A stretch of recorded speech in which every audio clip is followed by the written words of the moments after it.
Il y a un personnage dans Berserk que tout le monde respecte. À chaque fois qu'il apparaît, on reprend espoir. Il arrive quand tout est perdu, il tranche l'impossible et il sauve Guts. 2 fois. Et dans un monde écrasé par le destin, c'est un exploit. Alors naturellement, on voit ce personnage comme une force extérieure, presque comme un contrepoids à la main de Dieu. Quelqu'un qui comprend les règles du monde et qui sait quand intervenir. Une sorte de gardien silencieux, qui agit là où plus personne ne peut rien faire. Mais si on regarde Berserk de près, vraiment de près, quelque chose ne colle pas. Parce que malgré toutes ses interventions, malgré son savoir, malgré 1000 ans de haine et de vengeance, rien n'a changé. Femto règne toujours, les Godend sont toujours là. La causalité continue d'écraser les hommes, et l'ère des ténèbres qui le redoutait tant est bel et bien arrivée. Alors une question devient impossible à éviter, et elle est beaucoup plus dérangeante qu'elle en a l'air. Et si le Skull Knight n'était pas un personnage en train de lutter contre le destin, mais la preuve vivante qu'on peut connaître les règles, se battre toute une vie, et quand même perdre? Dans cette vidéo, on ne va pas simplement raconter son histoire ni réciter le lore autour de Gaizerik. On va partir de ce que Miura montre réellement dans les planches, de ses silences, de ses interventions trop précises et de ses échecs répétés. Parce que peut-être que le Skull Knight n'a jamais été un sauveur.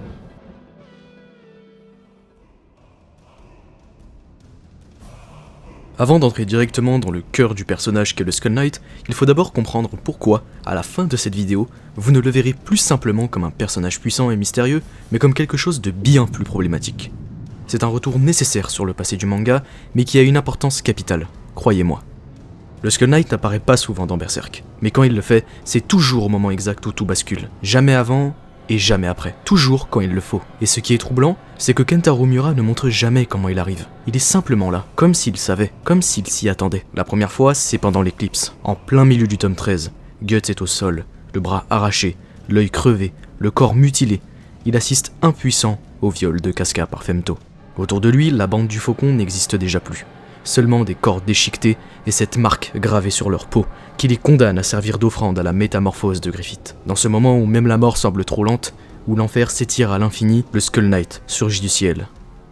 Sans un mot, il traverse les apôtres qui lui barrent la route, les taillade comme s'ils n'existaient pas, attrape Guts et Casca, esquive une attaque de Femto et s'échappe du rituel sacrificiel en un instant. Tout est trop précis, trop maîtrisé, comme s'il avait déjà vécu cette scène et qu'il était pris dans un cycle sans fin. À l'extérieur, au pied du portail entre les deux mondes, Zod l'immortel l'attend, pas pour le poursuivre, mais pour l'affronter. Parce qu'entre eux, il y a une histoire qui remonte à plus d'un millénaire. Zod le sait, et le Skull Knight aussi. Je m'attendais à ta venue. Toi, le salaud qui nous a enterrés pendant 1000 ans. Je pensais que c'était une chance à ne pas laisser échapper. Cependant... Et pourtant, même Zod n'a pas pu l'arrêter. Comme si lui-même savait que l'issue était déjà écrite, que le Skull Knight avait une raison d'être là, ne serait-ce que pour être témoin de l'horreur. Il dépose Guts et Casca devant Rickert, de corps brisés, à peine vivants. Et pour la première fois, il parle. Il semble que le destin de ces deux-là ne soit pas encore de mourir. Comme si leur survie n'était qu'un délai. Un simple sursis accordé par le destin lui-même, puis il repart, sans rien expliquer. Peut-être parce qu'il ne peut justement pas expliquer. La deuxième fois, c'est dans le Cliffos. Au tome 26, Guts se retrouve face à Slann, l'un des Godend, dans une dimension façonnée par son propre pouvoir, un lieu même où la Dragon Slayer devient inutile. Slann se manifeste à travers des entrailles de troll, une chair vivante et organique, et joue avec Guts comme un chat avec une souris. Guts frappe, encore et encore, mais rien n'y fait. Elle est invulnérable. Et pire encore, elle aime ça. Et c'est à ce moment-là que le Skull Knight apparaît, encore une fois. Slann le reconnaît immédiatement. Elle l'appelle Votre Majesté. Pas par ironie, pas par moquerie, mais comme si ce nom avait encore un sens. Comme si elle se souvenait de lui d'avant. Courtisane des mers fœtales, tu es donc la seule à avoir été appelée. Il dégaine une arme que personne n'a jamais vue. Une lame organique, composée de centaines de béhérites fusionnées, le glaive des eaux hurlantes. Sur son signal, Guts plante sa Dragon Slayer dans le corps de Slann. Hélas, elle ne meurt pas. Les Godend ne meurent pas ainsi. Mais elle recule, elle disparaît. Et avant de partir, elle laisse à Guts un baiser, une promesse et un avertissement. Le Skull Knight déchire alors l'espace lui-même. Une brèche s'ouvre, le Cliffos s'effondre, il passe à travers. Et en un instant, ils sont hors de portée. Encore une fois, Guts survivra, et le Skull Knight, quant à lui, disparaîtra, sans explication. Et c'est là que ça devient glaçant. Parce que ces deux sauvetages, aussi spectaculaires soient-ils, ne changent rien au fond de l'histoire. Guts et Casca restent toujours des proies, Femto règne toujours, l'éclipse a quand même eu lieu, le Skull Knight n'a pas sauvé, il a retardé. Et ce n'est même plus une question de stratégie, C'est une malédiction. Intervenir, frapper, arracher quelqu'un à la mort, repartir. Mais pour aller où? Et surtout, pourquoi faire? À chaque fois, il dit la même chose à Guts. Lutter, continuer, avancer, au point d'en croire que la seule victoire possible était de ne jamais s'arrêter, même quand tout est déjà joué. Le Skull Knight ne sauve pas Guts parce qu'il croit en lui, il le sauve parce qu'il se voit à travers lui. Il a déjà vécu cette histoire, et il n'a jamais réussi à l'arrêter. Alors il fait la seule chose qu'il lui reste, retarder et donner du temps. Mais tout ça repose sur une intuition, une lecture, un ressenti. Oui, parce que jusqu'ici, je vous ai parlé de ce que le Skull Knight fait, et pas de ce qu'il a été. Derrière l'armure, derrière la légende, il y a un nom, un passé. Ce que l'on sait de lui ne vient pas de grandes révélations, ça vient des ruines. Alors avant de parler d'échecs et de répétitions, il faut qu'on regarde l'homme qu'il était avant de devenir le spectre. Il faut qu'on parle de Geyserik, le conquérant.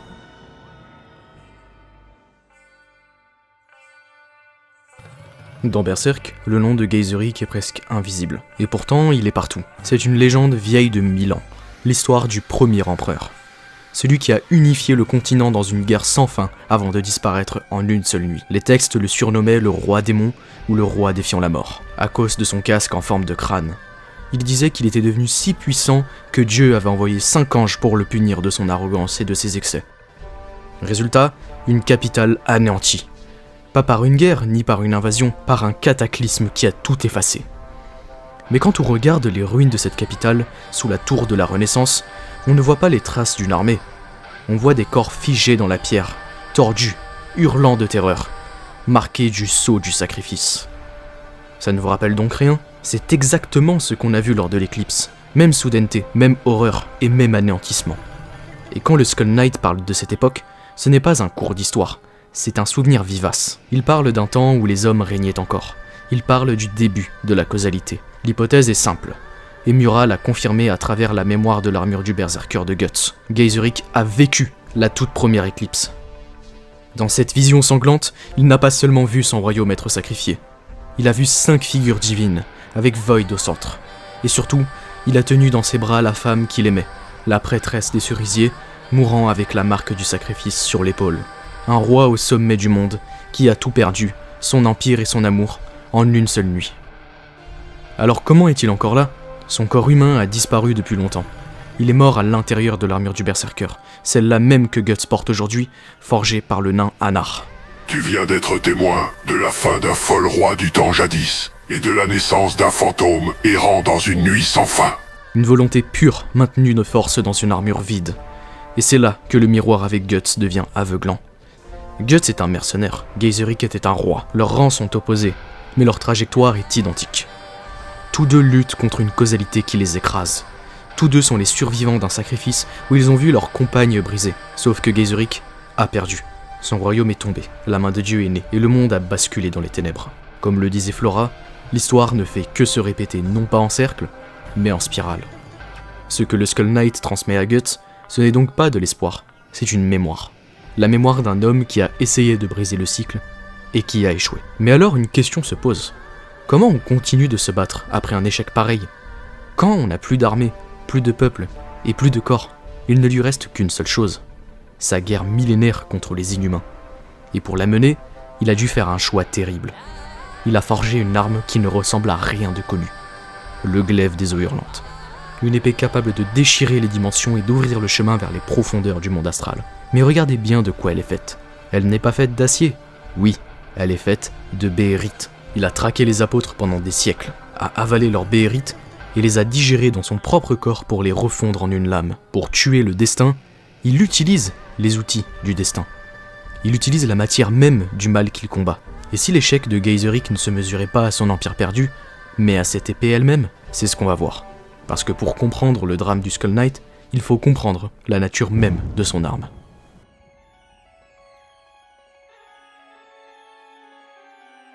Quand le Skull Knight dégaine son épée pour la première fois dans le Cliffos face à Slann, Miura insiste lourdement sur une chose. Ce n'est pas une arme normale, elle est organique et vivante. C'est le glaive des eaux hurlantes, une lame composée de centaines de béhérites fusionnées. Mais attention, il ne les a pas juste trouvées, il les a traquées. Il les a arrachés aux apôtres pendant des centaines d'années, et surtout, il les a avalés. Il a ingéré ces œufs maudits dans son propre corps spectral pour les recouvrir de sa propre aura et les forger. Or, qu'est-ce qu'une béhérite dans Berserk? Pour ceux qui ne le sauraient pas encore, c'est un objet qui n'apparaît que s'il est destiné à revenir dans les mains de quelqu'un, et qui ne sert qu'à une seule chose, provoquer un sacrifice. C'est une clé qui ouvre la porte vers les God Hand en échange de chair et de sang. Un objet intimement lié à la causalité, à la perte et à l'échange. Autrement dit, le Skull Knight combat les God Hand avec une arme née du même système qu'eux. Et ce détail change tout, parce que cette épée ne symbolise pas une victoire, elle symbolise un compromis. Pour pouvoir toucher les dimensions divines, le Skull Knight a dû accepter leurs règles. Il a dû utiliser ce qui permet normalement aux humains de devenir des monstres. Il a dû transformer des reliques de désespoir en armes. Et le résultat est là, terrible de vérité. L'épée fonctionne, mais elle sert le destin autant qu'elle le combat. Elle peut blesser Slann dans le Cliffos, elle peut ouvrir des brèches dans l'espace pour s'échapper. Mais regardez ce qui s'est passé au sommet de l'arc du Faucon Millénaire, avec Ganishka, quand le Skull Knight a tenté le coup fatal sur Femto. Il l'a frappé avec cette épée, chargée de toute sa puissance dimensionnelle. Et qu'a fait Femto ? Il n'a pas juste esquivé, il a utilisé le coup. Je t'attendais. Celui qui s'attaque au God Hand au point de jonction du temps. Le cavalier à tête de mort. Par ce seul coup, la causalité a porté ses fruits. Par cette seconde transcendance, et ce coup ayant atteint de nouvelles profondeurs du monde astral, la porte a été ouverte. C'est là que l'échec devient total. Le Skull Knight n'a jamais trouvé le moyen de renverser la causalité. Il est devenu, malgré lui, un outil à l'intérieur de celle-ci. Il n'est pas en dehors du système, il est coincé dedans. Et encore plus, cette épée révèle peut-être la chose la plus tragique chez lui. Parce que pour continuer sa guerre, le Skull Knight a accepté de manier les vestiges du sacrifice. Il a accepté de faire de la souffrance des autres une arme, pas par cruauté, mais par désespoir. Comme si, après 1000 ans d'errance, il n'avait plus d'autre choix que de combattre le feu par le feu. Et c'est exactement pour ça que cette épée n'est jamais présentée comme une solution miracle par Kentaro Miura. Elle apparaît toujours dans l'urgence, toujours dans un contexte d'échec imminent, pour fuir du mal ou sauver Guts in extremis. Elle sert plus à survivre, pas à gagner. Et à ce stade, une question commence à se poser sérieusement. Si le Skull Knight a déjà tout essayé, si même une arme forgée à partir de bérytes ingérées ne suffit pas à tuer Griffith, alors qu'est-ce qui reste vraiment à faire ? La réponse, Kentaro Miura ne la donne pas avec des mots. Il la montre à travers un parallèle effrayant. Parce que pendant que le Skull Knight forge une arme à partir du destin, lui porte déjà l'héritage direct de ce roi déchu, l'armure du Berserker, une armure que le Skull Knight portait lui-même autrefois, quand il avait encore un corps. Une force née de la rage, qui permet d'avancer, mais qui consume son porteur jusqu'à ce qu'il ne reste plus rien qu'une coquille vide. Skull Knight a survécu à son éclipse, il a perdu son royaume, il a perdu son humanité, et il s'est enfermé dans une guerre sans fin, armé d'un outil qui finit par servir son ennemi. Guts est en train de suivre un chemin étrangement proche, et la vraie question de cette fin de manga n'est peut-être plus si le Skull Knight a échoué, mais si Guts est en train de devenir, sous nos yeux, la version suivante de cet échec. C'est ce qu'on va voir maintenant.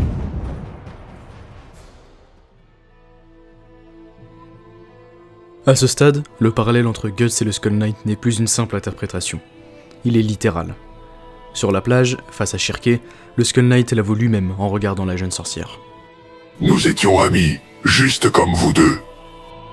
Il parle de Flora. Il parle d'un temps où lui aussi avait une compagne d'armes, une sorcière pour protéger son humanité. Les deux ont survécu à une éclipse. Les deux ont tout perdu en une seule nuit. Et les deux ont continué aussi à vivre, non pas parce qu'ils avaient encore quelque chose à protéger, mais parce qu'ils refusaient de s'arrêter. Et surtout, eux deux ont accepté une arme qui les détruit autant qu'elle les fait avancer.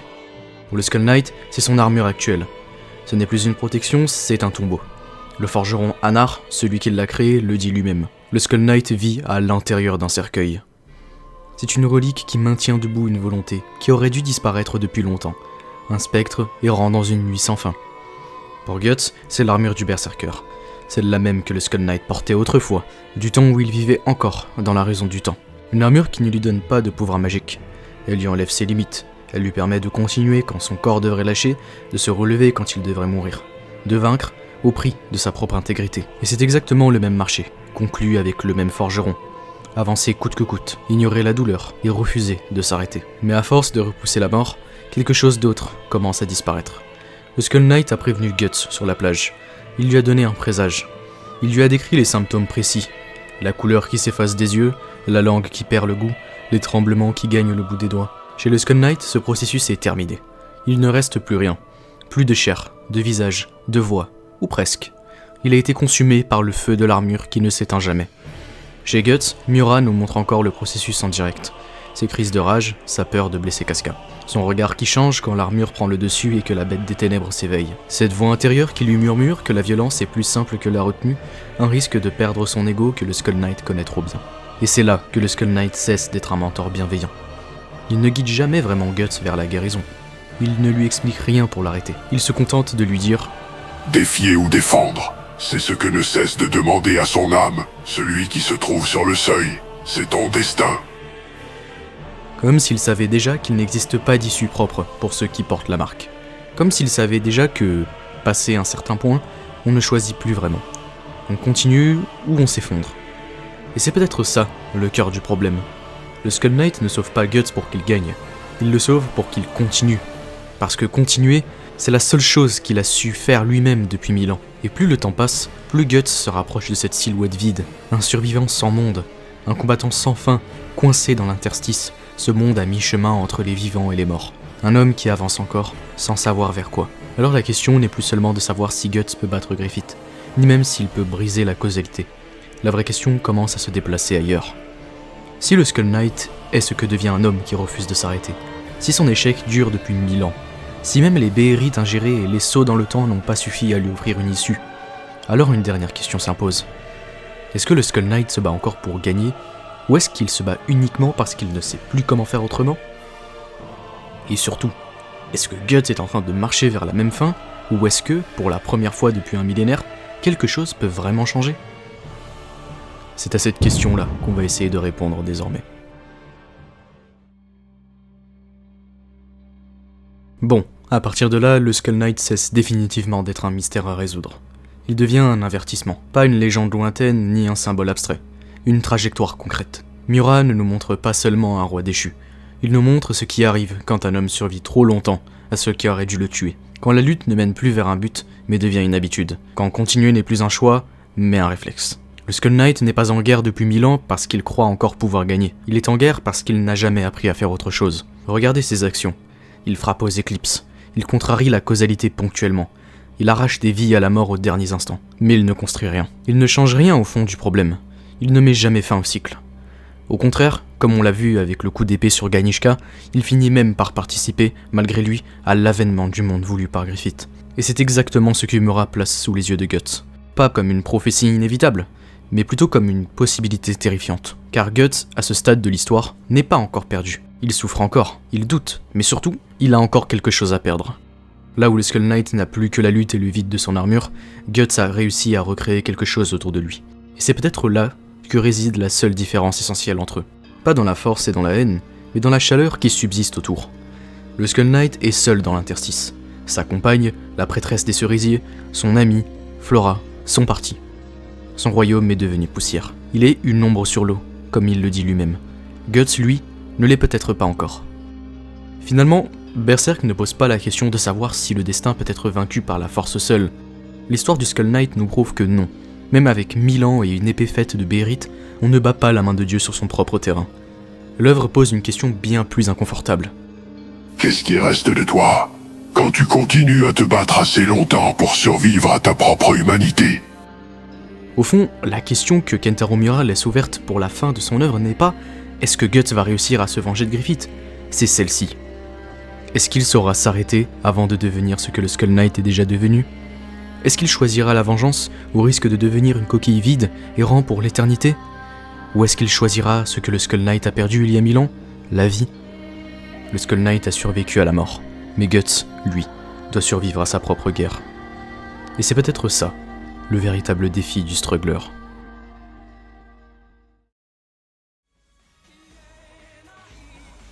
Merci à tous d'être restés jusqu'au bout de cette analyse. Avant de vous laisser, je tenais absolument à vous partager une théorie fascinante proposée par un abonné il y a plus de 6 mois sous ma vidéo Iceberg de Berserk. C'est une idée incroyable qui casse le parallèle avec Guts, certes, mais qui donne une dimension encore plus cosmique à sa haine envers Void. Dites-moi en commentaire ce que vous pensez de cette hypothèse. Skull Knight est bien une victime ou alors un dieu raté ? J'ai hâte de vous lire. Il suggère que le Skull Knight n'était pas seulement une victime, mais peut-être le 6ème God Hand prévu par Void. Void aurait tenté de sacrifier les 4 autres God Hand de l'époque pour dépasser Dieu, mais le Skull Knight aurait refusé la transformation au dernier moment, brisant le rituel et se retrouvant coincé dans cette forme de spectre. D'ailleurs, dites-moi en commentaire quel autre personnage mérite sa propre vidéo, et si vous aimeriez que j'affiche à chaque fin de vidéo une de vos théories que je jugerai la plus pertinente. En attendant, je vous laisse avec celle qui s'affiche à l'écran. Prenez soin de vous, chers strugglers. A très bientôt.